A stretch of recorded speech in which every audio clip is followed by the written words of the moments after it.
Emyaka 10 hingwire omuruka gwa Migongwe ubugwabire gukiri hansi y'egombora ya Kakabara bakahingana eitaka n'abatura bashatu abarumjen Kabachindi Kabatoro Elizabeth hamwe na Rose Basemera aba batwara itaka ry'egomborora eriri mu town hagati rere gombora yatwara iryaba bashatu eriri nyuma ye town n'ekigendero cyo kwombeka office no kutungura town.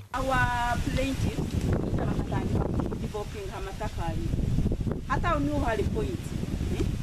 baliyomba developing hamatakari kuri development sinzi ko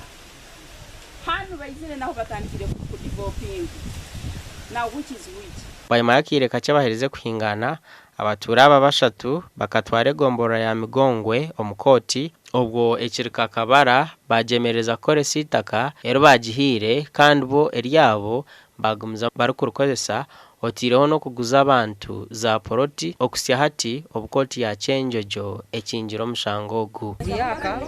kakatandika kamazire myaka 10 eitaka yazo munganani ubwe tukirika Kabara hatuba twire gomborora hati eshongezo twazishanga mu office twatandika kuziraninga ahita kusimira chairperson witu Mr. Kumkunde Julius abasize kurwana munonga yatamage yera gataligeye yarwana munonga cyarabikangwe bishangwe Ageihangwe ifuzo kogezamo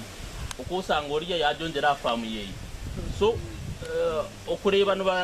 bateganisa itaka rya yegomborerwa hanisi no kubura kurukoresa staro cyamani cyone kirohawe no kubura kurukoresa kandi cyo kubura kurukoresa ninjira numwe kwasa kugira ngo igombora tine sente tukome omuntu omwe obabiri abarakore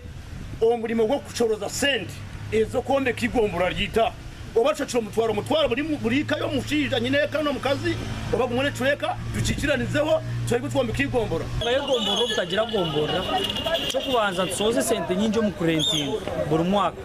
kandi umwene bintu burunje twakubire tufuna tutafuna boja ngo tujye wita cyo kubanza tufunzire kuko buri wirwa kaso twesanga twine kupanyise myanye turakonde mukazo turukugambaho na Elizabeth Kabatoro omomba hingine negomboro ritaka oshiro mu rukikoru agizire ngo namazima bakahingana itaka ryabo negombora twaringa abantu bona bamuno Migongwe bona bayita na umugomboro zinaje itatwataho kunataho mukono kwa nicyo manyire cyoke kuongeraho nyoti ngine kindu manyire itaka tukalihingisa hatenda abaze bisuba gasha kwa Philip Murangira.